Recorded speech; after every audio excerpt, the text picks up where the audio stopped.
소형 승합차를 운전하다가 실수로 신호위반을 하여 횡단보도를 건너던 11살 초등학생의 다리를 차량 앞범퍼로 충격하였습니다. 저는 사고 직후 초등학생을 차에 태워 병원에 데려갔는데 학생이 별로 다치지도 않았고 빨리 학교에 간다고 해서 학교에 데려다 주었습니다.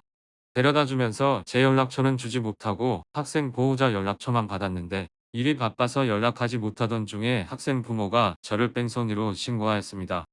면허가 취소되면 생계가 어려운데 어떻게 해야 하나요?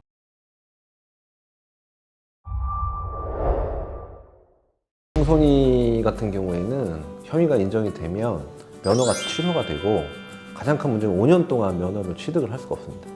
그래서 운전으로 이제 생계를 유지하시는 분들은 뺑소니로 처벌이 되면 아예 생계를 잃게 되기 때문에 뺑소니에서 무혐의 내지 기소유예를 받는 게 매우 중요합니다. 뺑소니는 사실상 무혐의를 받기는 매우 힘든 범죄고 기소유예도 매우 받기 힘든 범죄입니다. 근데 다행히 이제 기소유예 처분을 받게 된다면 면허는 취소되지만 결격기간 5년이 적용되지 않아서 바로 면허를 취득할 수가 있습니다.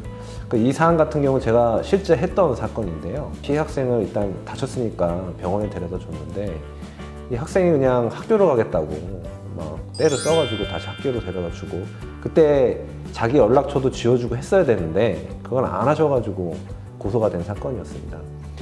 근데 얘기를 들어보니까 좀 정상 참작 여지가 충분히 있던 사건이었습니다. 왜냐하면 병원을 그냥 도주를 했으면 당연히 할 말이 없는 사안이었는데 아이를 병원까지 데려다 줬기 때문에 이거는 사고 이후에 조치를 안 했다고 보기는 좀 어려운 상황이거든요. 근데 이 사건에서 피해 학생 부모가 왜 그랬는지 모르겠는데 아이한테 분명히 얘기를 들었을 텐데 가해자가 병원에 데려다 줬다는 얘기를 수사기관에 하지 않은 겁니다. 다행히 이분이 저한테 사건 초기에 의뢰를 하셨고 이것도 마찬가지로 그때 당시에 사고 장소로부터 병원까지의 이동 경로를 추적을 한 결과 CCTV 영상이 있었고 그 CCTV 영상을 확보를 해서 이 가해자분이 피해 학생을 병원 앞에서 데리고 가는 이동 경로의 영상이 찍혀 있었습니다. 그 영상을 확보를 해서 검사한테 제출을 했고 검사가 그걸 보고 나서 연락이 왔습니다. 조정을 한번 해보는 게 어떻겠냐.